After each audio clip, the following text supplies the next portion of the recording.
Hey, এটি student কেনেকুৱা চলিছে প্ৰিপাৰেশ্যন মই জানো তোমালোকৰ বহুত ভালকৈ চলি আছে আৰু মোৰ বিলিভ আছে তোমালোকে বহুত ধুনীয়া এটা ৰিজাল্ট কৰিবা সো আজি এই ভিডিঅ'ত তোমালোকে লং কুৱেশ্যনৰ কি 45 মাৰ্কছৰ কি ইম্পৰ্টেণ্ট কুৱেশ্যন কি আহিব পাৰে তোমালোকৰ গোটেই তোমালোকে দেখা পাবা আগন্তুক যোনটো ভিডিঅ' আছে তাতো তোমালোকে 5টা কুৱেশ্যন আছিলে তাৰ ভিতৰত 2-3টা কুৱেশ্যন ডাইৰেক্ট তাৰ পৰা কমন কৰিব আজি যোন কিটা কুৱেশ্যন কৰিম তাৰ পৰা তোমালোকে ডাইৰেক্ট তোমালোকে 2-3টা কুৱেশ্যন তোমালোকে ডাইৰেক্ট কমন পাই যাবা মই এনেকৈ ডাইৰেক্ট টুক্কা মাৰি পেলাই নকওঁ তোমালোকে যেতিয়া পৰীক্ষা দি আহি পেলাই তোমালোকে চাবা আহি পেলাই মিলাবা যে মিলিছে নে নাই গোটেই কমন শট যিমানখিনি বনাই আছো গোটেইখিনিৰ পৰা তোমালোকে কুৱেশ্যন কমন পাবা আৰু এনেকুৱা নহয় যে মই এনেকুৱা ধৰণৰহে কুৱেশ্যন আহিব বুলি কম ডাইৰেক্ট যি ডাটাৰ মই কুৱেশ্যন বুজাম যি কুৱেশ্যন দিম সেই এজ ইট ইজ তোমালোকে তেনেকুৱা পৰীক্ষাত দেখা পাবা ঠিক আছে সম্পূৰ্ণ ভিডিঅ'টো চোৱা গোটেই কুৱেশ্যনখিনি কমন পাবাই লগতে বুজিও পাবা বহুত ধুনীয়াকৈ মই বুজাবলৈ যত্ন কৰিম তোমালোকে যদি বুজি নোপোৱা ধুনীয়াকৈ কমেণ্টত জনাই দিবা মই নেক্সটকৈ আকৌ তেতিয়া ধুনীয়াকৈ বুজাই দিব পাৰিম তোমালোকক আৰু MCQৰ কাৰণে তোমালোকে টেনশ্যনেই কৰিব নালাগে আমাৰ টপ 10 MCQ বিলাক চোৱা লগতে চেপ্টাৰ ওয়াইজ MCQ খিনি চোৱা তোমালোকে 100% 40+ তোমালোকে মাৰ্কস তাৰ পৰা পাবাই কিন্তু ঠিক আছে সম্পূৰ্ণভাৱে চোৱা আৰু যদি চেনেলত যদি নতুনকৈ আহিছে সাবস্ক্ৰাইব কৰি থৈ দিবা তেতিয়া নেক্সট পাৰ্টটো তোমালোকে তেতিয়াহে চাব পাৰিবা কথাটো বুজি পাইছা নহলে এতিয়া যদি তোমালোকে মোৰ যদি নতুনকৈ চাব পাৰিছা হঠাৎ মই হেৰাই যাম চেনেলটো আকৌ বিচাৰিয়ে নাপাবা তে সম্পূৰ্ণভাৱে তোমালোকে এটি ফেমিলিৰ লগত জয়েন হৈ যোৱা আৰু ধুনীয়া ধুনীয়া কমন কুৱেশ্যন তোমালোকে আগতীয়াকৈ পৰীক্ষাৰ আগতে তোমালোকে কুৱেশ্যনখিনি লৈ লোৱা ধুনীয়াকৈ সো এটাকৈ মই এতিয়া বুজাই দিম তোমালোকে একদমেই টেনশ্যন নকৰি পেলাই ইয়েৰফোন লগাই পেলাই কাণত ধুনীয়াকৈ সম্পূৰ্ণ ভিডিঅ'টো চাই যোৱা ঠিক আছে চোৱা প্ৰথম কুৱেশ্যনটো কি কৈছে চোৱা ফাৰ্ষ্ট কুৱেশ্যনটো চোৱা খুব ইম্পৰ্টেণ্ট সমান্তৰ প্ৰগতিৰ পৰা এনেকুৱা কুৱেশ্যন অহাৰ বহুত বেছি চান্স আছে এইবাৰ ঠিক আছে কাৰণ যোৱা বছৰ তোমালোকক কিন্তু এডভান্স মেথছৰ পৰা কুৱেশ্যন দিছে এই বছৰ এইটো হৈছে এডভান্স মেথছৰ কুৱেশ্যন ক্লাছ 9ত এই কুৱেশ্যনটো এডভান্স মেথছৰ আছে ঠিক আছে তো সকলোৱে মনোযোগেৰে চোৱা যেহেতু ক্লাছ 9ত এই কুৱেশ্যনটো সমান্তৰ প্ৰগতিত আছিলে ঠিক আছে তাত মানে সমান্তৰ প্ৰগতি নাই আৰু তাত চেপ্টাৰটোৰ নাম আছিলে অনুক্ৰম আৰু শ্ৰেণী ক্লাছ 9ত এডভান্স মেথছ এই বছৰ তোমালোকে যেহেতু সমান্তৰ প্ৰগতি চেপ্টাৰই আছে আৰু তাতে এই প্ৰশ্নটো তোমালোকৰ দিয়াৰ সম্ভাৱনা বহুত বেছি আছে সম্পূৰ্ণভাৱে চাই যোৱা কেনেকৈ সমাধান কৰোঁ আমাক কি কৈছে প্ৰমাণ কৰা যে যদি পিতম পদ কিউ বুলি কৈছে পিতম পদ মানে কি পিতম পদ মানে হৈছে এ পি যদি এনতম পদ কলো হয় এ এন কলো হয় নহয় জানো সো পিতম পদটো আমি এ পি বুলি লিখিম সমান সমান কি বুলি কৈছে কিউ বুলি কৈছে কথাটো বুজি পাইছা পিতম পদটো কিউ আচ্ছা যদি এ এন থাকিলে হয় এ এন যদি থাকিলে হয় আমি ফৰ্মুলা কি লিখিলো হয় a + n - 1 whole into d জানা তোমালোকে তেতিয়ালে এ পি আছে কি হ'ব a + p - 1 হৈ যাব নহয় জানো কোৱা n আছিলে কাৰণে n - 1 p আছে কাৰণে তলত p - 1 whole into d = q পাই গ'ল কথাটো বুজি পাইছা এইটো মই 1 নম্বৰ সমীকৰণ লিখিছো হ'ব নেক্সট চোৱা কিউতম পদটো কৈছে p কিউতম পদটো তেতিয়াহলে a q হৈ যাব সেইটো কি বুলি কৈছে p বুলি কৈছে কিউতম পদটো p বুলি কৈছে তে ইয়াক যদি লিখো মই a + q - 1 whole into d = p এইটো মই 2 নম্বৰ সমীকৰণ লিখিছো কথাটো বুজি পাইছা এতিয়া 1 নম্বৰ আৰু 2 নম্বৰ সমীকৰণ মই বিয়োগ কৰি পাও 1 নম্বৰ - 2 নম্বৰ বিয়োগ কৰি পাও এতিয়া বিয়োগ চিহ্নৰ মাজত দি দিছো দেখা পাইছা ক্লিয়াৰ হৈছে চোৱা 1 নম্বৰৰ পৰা যদি মই 2 নম্বৰটো যদি বিয়োগ কৰি দিও কি হ'ব চোৱা সমান চিহ্নৰ বাও সাইডৰ খিনি বাও সাইডৰ লগত বিয়োগ কৰিম সো চোৱা কি হৈ যাব a + e - 1 whole into d minus ইয়াতে কি হ'ব এইখিনি বাতি দিব লাগিব a এই ইয়াতে প্লাস আছে u মাইনাস হৈ যাব কাৰণ ইয়াতে মাইনাস আছে minus A plus A minus আকৌ q - 1 whole into d equal to সমান চিহ্নৰ সোঁ সাইডৰ লগত বিয়োগ হ'ব q - p u - p কথাটো বুজি পাইছা ঠিক আছে চোৱা এতিয়া চোৱা plus A minus A cancel গুছি গ'ল কথাটো বুজি পাইছা আচ্ছা ইয়াতে ৰৈ গল a2 আৰু a2 হয় না এতিয়া এই দুটাৰ পৰা মই যদি d যদি কমন লৈ লও তো ৰৈ যাব কি p - 1 ইয়াতে কি হৈ যাব - q - a +1 আৰু d2 তো কমন লৈ ললো ইকুৱেল টু q - p দেখা পাইছা এতিয়া চোৱা -1 + 1 কেনসেল হৈ গল সো d সমান সমান কি পাই যাম চোৱাচোন এপিনে কি আছে q - p আছে নহয় জানো q - p আছে ইয়াতে কি আছিল p - q হয় না ইয়াতে পূৰণ হৈ আছিল d লগত সেইপিনে গুছি গলে হৰণ হৈ যাব p - q কথাটো বুজি পাইছা সো এতিয়া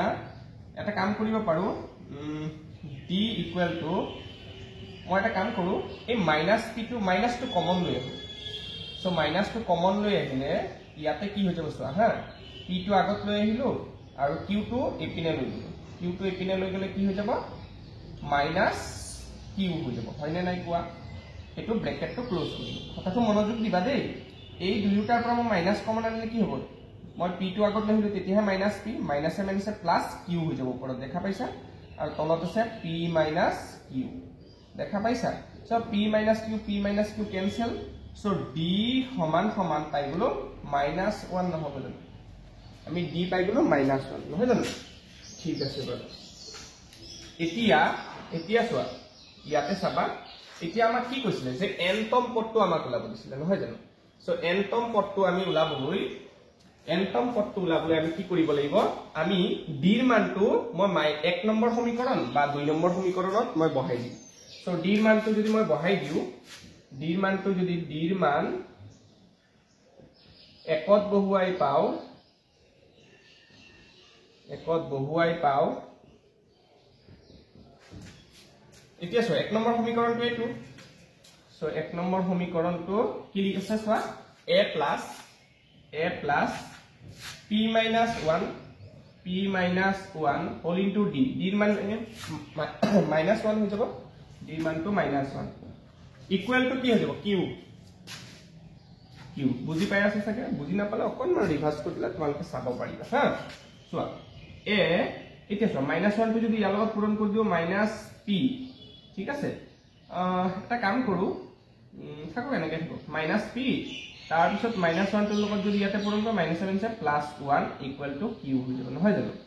সো a টো অকলে কৰি দিও q আগৰ পৰাই আছে -p টো এপিনে গুছি গলে +p -1 টো এপিনে গুছি গলে -1 নহয় জানো তে মই a ৰ মানটো মই পাই গলো ঠিক আছে বুজি পাইছা এখিনিলৈকে একদম সিম্পল আছিল ঠিক আছে মই এই কোন মুছি পেলাই মোক কি কৈছিলে nতম পদটো আমাক এইটো প্ৰমাণ কৰিব দিছে দেই মই মুছি পেলাই তোমালোকক দেখাই আছো সো এই জায়গাটো যদি মই মুছি পেলাই দেখাই দিও তোমালোকে ধুনিয়াকে নোট কৰি লবা হা পজ কৰি পেলাই নোট কৰি লবা এতিয়া ভাল হ'ব আৰু সো আমাক কি কৈছে নাও বা এতিয়া nতম পদটো কি হ'ব an equal to a plus n minus 1 whole into d নহব জানো হ'বনে নাই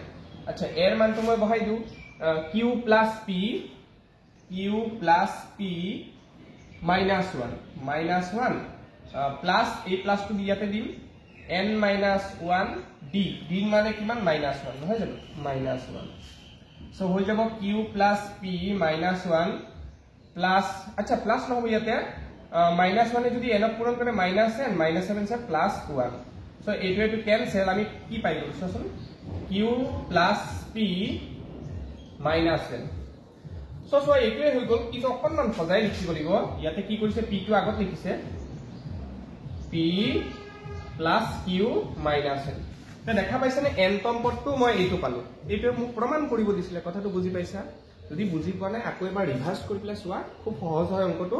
এটো এডভান্স মেথছৰ ক্লাস 9 ৰ অনুক্ৰমণ শ্ৰেণী চেপ্টাৰত এই কোৱেশ্চনটো আছে তো তোমালোকে সকলো স্ক্ৰিনশ্বট মাৰি পেলাই ধুনিয়াকে এই কোৱেশ্চনখিনি এনেকুৱা কোৱেশ্চনখিনি সলভ কৰা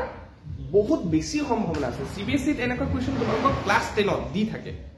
ঠিক আছে তে তোমালোকে অকনমান মনোযোগ দি পেলাই গোটেই কোৱেশ্চনটো প্ৰেক্টিস কৰিবা তাৰপিছত ইজিলি পাৰিবা বহুত চান্সেস আছে এইটো কোৱেশ্চন আহা ঠিক আছে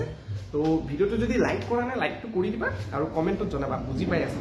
ঠিক আছে নেক্সট কোৱেশ্চনখিনি আৰু স্পেশাল আছে চাই যোৱা সো সেকেন্ড কোৱেশ্চনটো চোৱা সেকেন্ড কোৱেশ্চনটো তোমালোকৰ বাবে ইজিয়ে হয় কিছুমানৰ কাৰণে অকনমান টান হ'ব পাৰে কিন্তু খুব ইজি হয় ঠিক আছে তোমালোকে নাভাবিবা যে ইজি কোৱেশ্চন নিদিয়ে ইজি কোৱেশ্চন দিব টানো দিব এভাৰেজ টাইপৰ কোৱেশ্চনো দিব মোৰ মেইন মোটিভ হৈছে তোমালোকক কমন দিয়া সো এইটো কোৱেশ্চন তোমালোকৰ আহিব তোমালোকক কৈ দিছো ঠিক আছে চোৱা কোৱেশ্চন ইগনোৰ নকৰিবা এইটো কোৱেশ্চন তোমালোকক এমসিকিউ টো দিব পাৰে আৰু লং কোৱেশ্চনটো তোমালোকক দি দিব পাৰে তে সাইজ লোৱা হা সম্পূৰ্ণ চোৱা নেক্সট কোৱেশ্চন কিন্তু বহুত স্পেশাল ঠিক আছে স্কিপ নকৰিবা একদম ধুনীয়াকৈ চাই লোৱা পদত্ত চিত্ৰত ও কেন্দ্ৰীয় বৃত্তৰ AB আৰু AC স্পৰ্শক ঠিক আছে গম পাইছে সো AB আৰু AC দুডাল স্পৰ্শক বহি বিন্দু এৰ পৰা টনা হৈছে হেতুটো গম পাইছে BAC 65 এইটো 65 বুলি কৈছে আৰু BOC এই কোণটো আমাক ওলাব দিছে ঠিক আছে সিম্পল কেনেকৈ কৰিম চোৱা সো গিভেন আমি লিখি দিব লাগিব ও কেন্দ্ৰীয় বৃত্তৰ সকলোৱে কিন্তু নাজানে কেনেকৈ লিখিব লাগে হেতু নাজানে সো যদি লিখাটো তোমালোকৰ যদি ভাল নাথাকে তেতিয়াহলে তাতো কিন্তু মাৰ্কস কমাই দিব দেই যেতিয়া তুমি 100 পাবলৈ যেতিয়া যাবা নহয় যে তোমাৰ গুটেখিনি শুদ্ধ হ'বলৈ গৈ আছে তুমি 100 অংক কৰি আহিছা 100 মাৰ্কৰ তুমি কোৱেশ্চন কৰি আনিছা তেতিয়া কি কৰিব লিখনিটো চাব যে হয় লিখনিটো ভাল হৈছে না নাই 100 পোৱা মানে কি সম্পূৰ্ণ তাৰ একুৰেট সব হ'ব লাগিব তেতিয়াই হ'ব সো সম্পূৰ্ণভাৱে তোমালোকে লিখনিটো তোমালোকে জানিব লাগিব কেনেকৈ ষ্টাইলত লিখিলে মাৰ্কস পাবা সো ও কেন্দ্ৰীয় বৃত্তৰ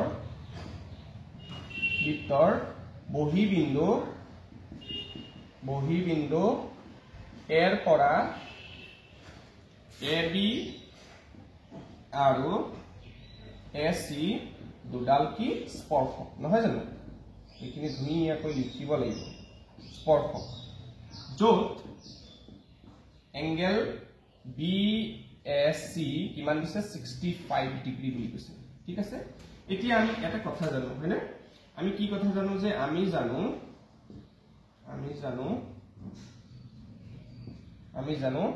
যে বৃত্তৰ ব্যাসাৰ্ধ আৰু স্পৰ্শকৰ মাজৰ কোণটো কিমান হয় মাজৰ কোণ 90 ডিগ্ৰী হয় নে নাই মানে এটো হৈছে ব্যাসাৰ্ধ OB ব্যাসাৰ্ধ আৰু স্পৰ্শক AB তাৰ মাজৰ কোণটো 90 ডিগ্ৰী হয় কথাটো বুজি পাইছানে OC ব্যাসাৰ্ধ AC স্পৰ্শক তে মাজৰ কোণটো 90 ডিগ্ৰী হ'ব কথাটো বুজি পাইছা সো এতেকে ইয়াতে ABOC এটা কি ABOC এটা চতুৰ্ভুজ নহয় জানো চতুৰ্ভুজ ইয়াতে সোৱা ধুনীয়াকৈ যেহেতু 2 মাৰ্ক বা 3 মাৰ্ক থাকিলে ধুনীয়াকৈ এইবিলাক লিখিবই লাগিব দেই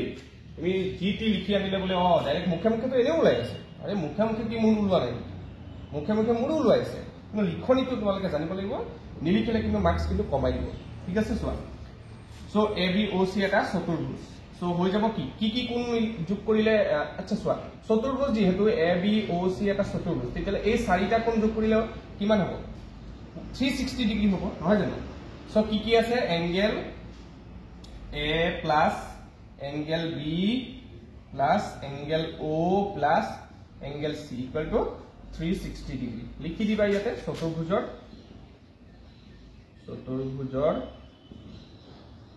চাৰিওটা কোণৰ সমষ্টি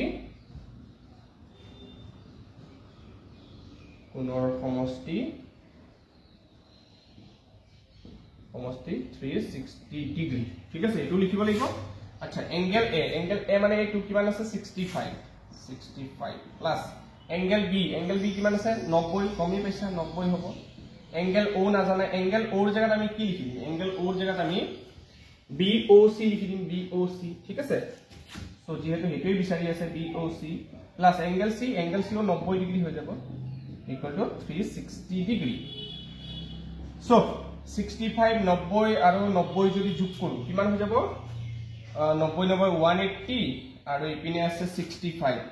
হৈ যাব 145 ডিগ্ৰী প্লাস এংগেল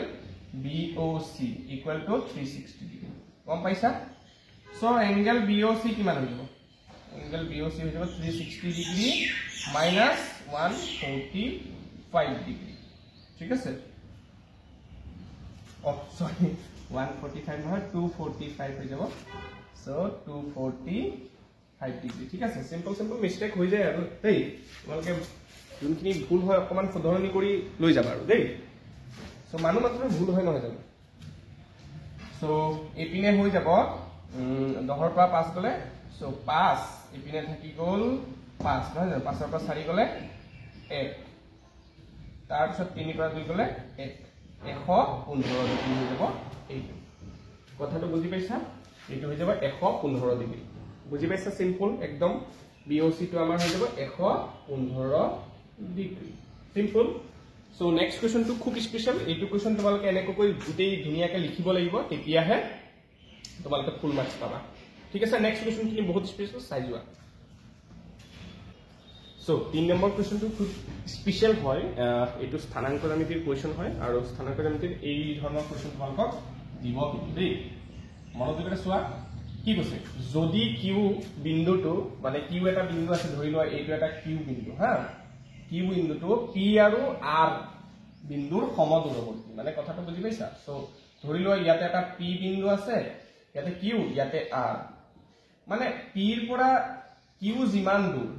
দূৰ এই কিউৰ পৰা আৰু সিমানেই দূৰ কথাটো বুজি পাইছা কিন্তু এই দুটাৰ মাজৰ দূৰত্ব লগত সমান কথাটো বুজি পাইছা সো ইয়াত কিউ বিন্দুৰ স্থানাঙ্ক কি দিছে কিউ বিন্দুৰ স্থানাঙ্ক দিছে 0,1 দিছে দেখা পাইছা এইটো 1 হয় হা সো পি বিন্দুৰ স্থানাঙ্ক কি দিছে পি বিন্দুৰ স্থানাঙ্ক দি দিছে আমাৰ 5,-3 বুজি পাইছা সো আৰ বিন্দুৰ স্থানাঙ্ক কি দিছে আৰ বিন্দুৰ স্থানাঙ্ক দি দিছে আমাৰ x,6 তাৰ পৰা x ৰ মানটো ওলাব দিছে খুব ইজি হয় চোৱা সো যেহেতু এটাকে কি হ'ব PQ দূৰত্ব সমান QR ৰ দূৰত্ব নহব জানো কোৱা QR ৰ দূৰত্ব কথাটো বুজি পাইছানে এতিয়া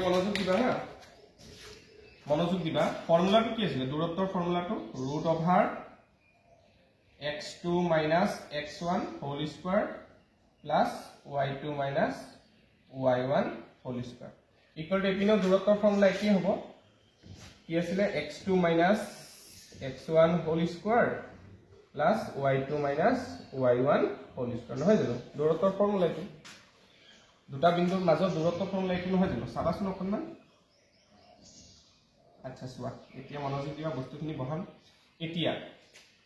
PQ হয় নাই সো P আৰু Q তেতিয়াহলে P ৰ যোনখিনি বিন্দু আছে এইটো হ'ব x1 এইটো হ'ব y1 নহয় জানো Q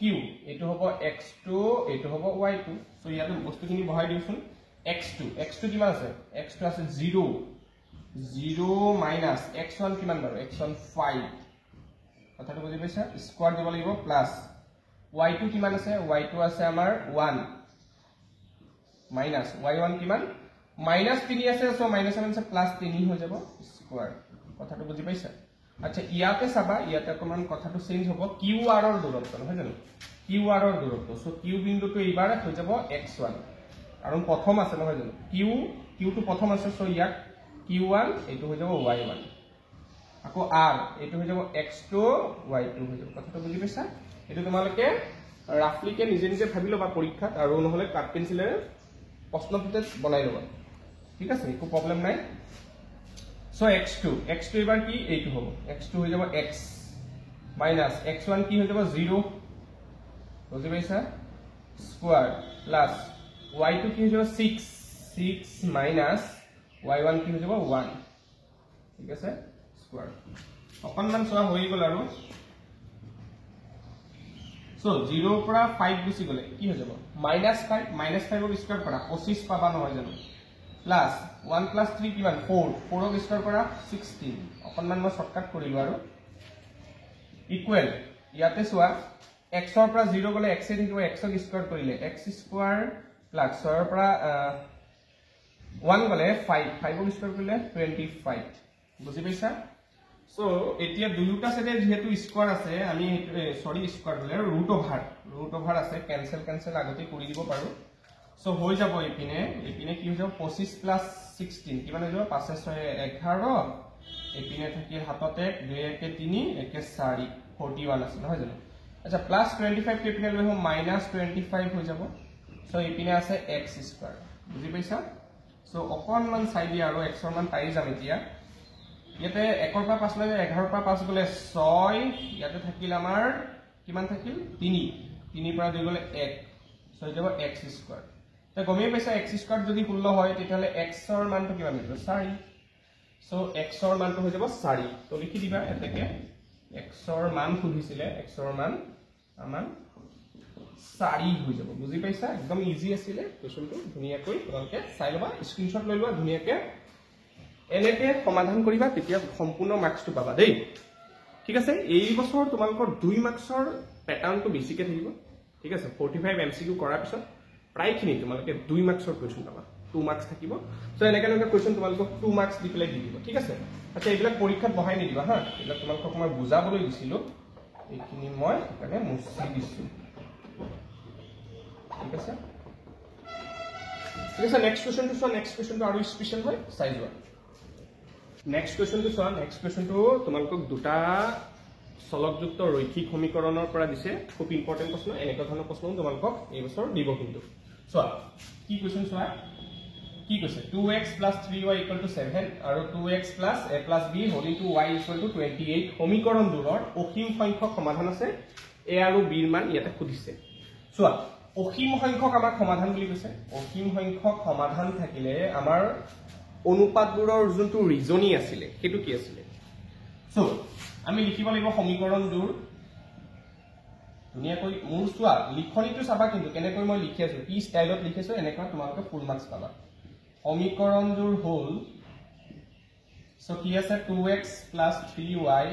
= 7 এটো এক নম্বৰ সমীকৰণ আৰু কি আছে 2ax + a + b whole into y = 28 = 2 number সমীকৰণ সো যেহেতু আমাক কৈছে প্ৰশ্নতেই যে অসীম সংখ্যক সমাধান পাম সমীকৰণবোৰৰ পৰা সো এতেকে অসীম সংখ্যক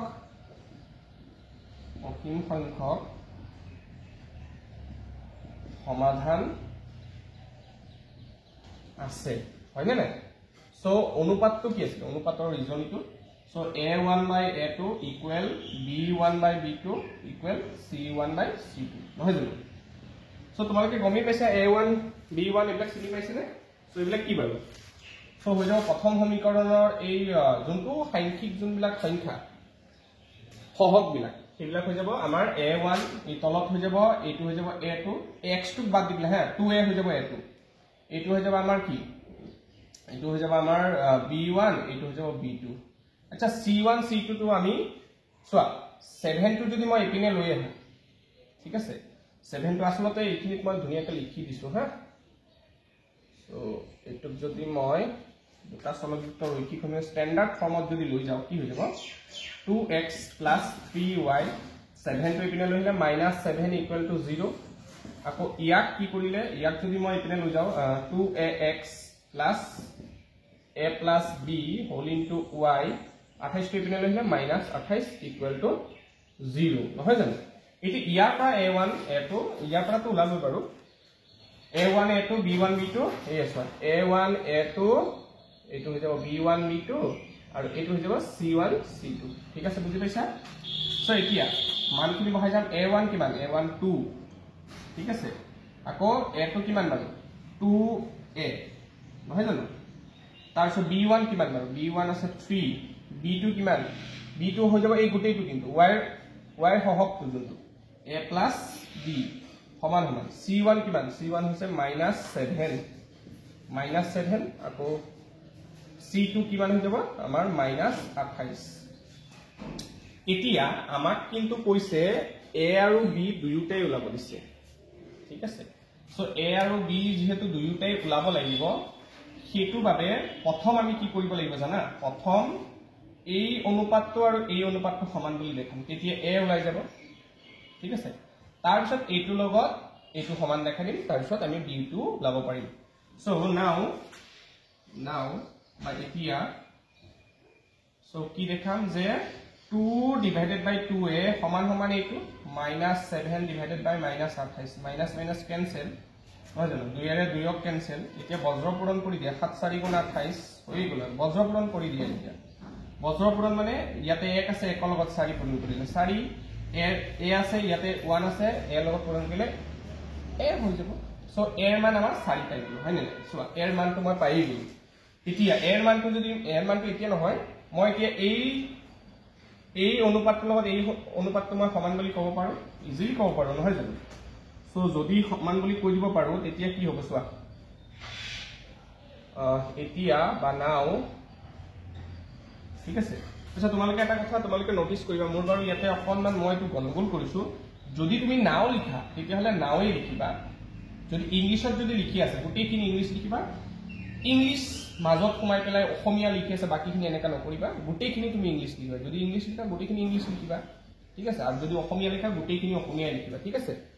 সো এটো আসলতে এতিয়াহে লিখিব লাগিছিল গোটেইখিনি যেহেতু মই অসমীয়াত লিখিছো সো এতিয়া লিখিবা দেই সো এতিয়া কি কৰিম চোৱা এইটো লগত এইটো সমান বুলি ক'লে কি হৈ যাব 3 divided by a plus b সমান সমান এপিনে কি আছে -7 divided by -28 minus minus cancel 7 4 গুণ 28 নহয় জানো সো হৈ যাব 3 এর মানটো কিমান আছে 4 plus b equal to 1/4 নহয় জানো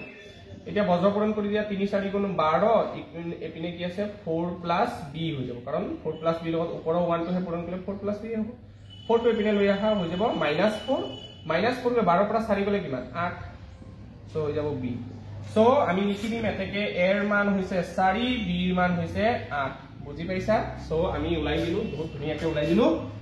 যদি বুজি পোৱা নাই তোমালোকে কমেন্ট সেকশনত ধুনিয়াকে কৈ দিবা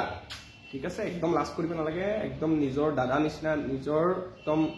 সাৰৰ নিচিনা বুলি ভাবিবা ঠিক আছে একদম লাজ কৰিব নালাগে কৈ দিবা কমেন্টত ধুনিয়াকে কমেন্ট কৰিবা যে বুজি পাই আছে ঠিক আছে কাৰণ মই যদি হেল্প কৰিব পাৰিছো তেতিয়াহে মই ভিডিওখিনি বনাবলৈ ভাল লাগিব হয় নে নাই যদি এনেই তোমালোকে যদি বুজি নোপোৱা তোমালোকক যদি মই এনেই ভিডিও দিয়ে আছো তেতিয়াহ'লে নহব না সো হেতু কাৰণে তোমালোকে জনাবা যে ভিডিওখিনি ভাল পাই আছে নে নাই বা বুজি পাই আছে নে নাই তেতিয়াহে হেল্পফুল হ'ব যদি কিবা বুজি পোৱা নাই মই মোৰ ভিতৰতে মই এটা আপগ্ৰেড কৰিব লাগিব কথাটো বুজি পাইছা সো তেনেকুৱা কথা আৰু সো সেই কাৰণে তোমালোকে চাই যোৱা মই বাৰে বাৰে কৈ আছো কোৱেশ্চনখিনি ইগনোৰ নকৰিবা সম্পূৰ্ণ ভিডিওটো চাবলৈ কৈ আছো মই বাৰে বাৰে তেতিয়াহে তোমালোকে বুজি পাবা আৰু এনেকুৱা কোৱেশ্চন আহিলে তোমালোকে যদি অকনমান যদি বেকাকেও যদি দি বেকাকে মানে কি অকনমান যদি চেঞ্জ কৰি দি দিয়ে ধৰি লও 28 ৰ জায়গাত যদি ইয়াতে 21 দি দিয়ে তেতিয়াও তোমালোকে কৰিব পাৰিবা কথাটো বুজি পাইছা সো ধুনিয়াকে সম্পূৰ্ণভাৱে চাই যোৱা আৰু এটা কোৱেশ্চন কৰাম আৰু এটা কোৱেশ্চন কৰালে ভিডিওটো সম্পূৰ্ণ কৰিম আৰু তোমালোকে যদি নতুন যোনবিলাক আছে আৰু যোনখিনি ধৰি লও তোমাৰ বন্ধু বান্ধৱী খাস ফ্ৰেন্ড আছে যোনবিলাক সেই সকলক এই ভিডিওটো শেয়াৰ কৰিবা আমাৰ আগৰ ভিডিওখিনিও শেয়াৰ কৰা ঠিক আছে যিমান আমাৰ এপি ফ্যামিলি ডাঙৰ হৈ যাব তিমান মই মোটিভেট হ'ম আৰু মোটিভেট হলে তোমালোকে আৰু কোৱেশ্চন ইম্পৰ্টেন্ট কোৱেশ্চন এই পৰীক্ষাৰ মাজতো তোমালোকে পাইয়ে থাকিবা ঠিক আছে তোমালোকে একদম টেনচন নকৰিবা মই অংকত তোমালোকক মই কৈছো মই একদম 90+ তোমালোকক কমন পেলাবলৈ মই যত্ন কৰিম যিমান পাৰো ঠিক আছে সো নেক্সট কোৱেশ্চনটো চাই যাও বহুত স্পেশাল এইটো আচ্ছা নেক্সট কোৱেশ্চনটো খুব স্পেশাল কোৱেশ্চন আৰু এই কোৱেশ্চনটো বহুপদ চেপ্টাৰটোৰ পৰা দিছে এই কোৱেশ্চনটো তোমালোকক মই নকৰাও কাৰণ সেম টু সেম কোৱেশ্চন তোমালোকক মই এমসিকিউ কৰাইছো সো এমসিকিউ কৰাইছো যদিও তোমালোকৰ বট কোৱেশ্চন হিচাপে বাকি যোনটো থিওৰি চেপ্টাৰ আছে সেই থিওৰিখিনিৰ ভিতৰত এই কোৱেশ্চন তোমালোকক খুবেই ইম্পৰ্টেন্ট সো তোমালোকে এই কোৱেশ্চনটো সলভ কৰি পেলাই কমেন্ট সেকশনত জনাবাচোন কিমান আনসাৰ ওলাই কেৰ মানটো কিমান ওলাই তোমালোকে জনাবা ধুনিয়াকৈ তোমালোকে স্ক্ৰিনশ্বট লৈ লোৱা দেই ঠিক আছে লৈছা এতিয়া তোমালোকে সম্পূৰ্ণভাৱে কি কৰিবা সম্পূৰ্ণ কোৱেশ্চনটো সলভ কৰি পেলাই তোমালোকে মোক কমেন্টত জনাবা বা আমাৰ টেলিগ্ৰাম চেনেলও আছে টেলিগ্ৰাম চেনেলত আনসাৰটো দিবা আৰু নহলে ইনষ্টাগ্ৰামত মোক মেছেজ কৰি পেলাই ধুনিয়াকৈ তোমালোকে জনাবা ঠিক আছে আচ্ছা আজিলৈ মই এখিনি ৰাখিছো নেক্সট কালিৰ বাবে তোমালোকে প্ৰিপাৰেচন হৈ থাকা কালি হয়তো তোমালোকৰ বাবে দুটা ভিডিও হৈ দিম আৰু দুটা ভিডিও আবেলি এটা আবেলি থাকিব এটা সন্ধিয়া টাইমত বা ৰাতি টাইমত দিম তোমালোকে সেই দুটা ভিডিও খুব স্পেশাল হয় তোমালোকে চাবা খুব ইম্পৰ্টেন্ট ভিডিওখিনি দি আছো এতিয়া তোমালোকে সম্পূৰ্ণভাৱে চোৱা তোমালোকৰ নিশ্চয় তোমালোকে 80 পৰা 90% কোৱেশ্চন তোমালোকে চাবা এই চেনেলটোৰ পৰা তোমালোকে 100% তোমালোকে কোৱেশ্চন কমন পাবা সো মই আজিলৈ আৰু একো নকওঁ তোমালোকে কোৱেশ্চনটো সলভ কৰিবলৈ তোমালোকে মোক জনাবা এইটো হোমৱৰ্ক হিচাপে মই ৰাখিছো তোমালোকে জনাই পেলাই চাবা পাৰিছানে নাই নিজে ট্ৰাই কৰিবা ভিডিঅ'টো নোচোৱাৰ আগতে এইটো কুৱেশ্যনটো মই কৰাই দিছোঁ ভিডিঅ'টো নোচোৱাৰ আগতে তোমালোকে চাবা নিজে কৰিব পাৰিছানে নাই নোৱাৰিলে মোক কমেণ্টত দিবা তেতিয়া মই নিজকে কালি মই বুজাই দিম ঠিক আছে সো আজিলৈ ৰাখিছোঁ ইমানতে এইটো ভিডিঅ' মই অন্ত ৰাখিছোঁ নতুন এটা ভিডিঅ' লৈ পেলাই আকৌ উভতিম সকলোকে ধন্যবাদ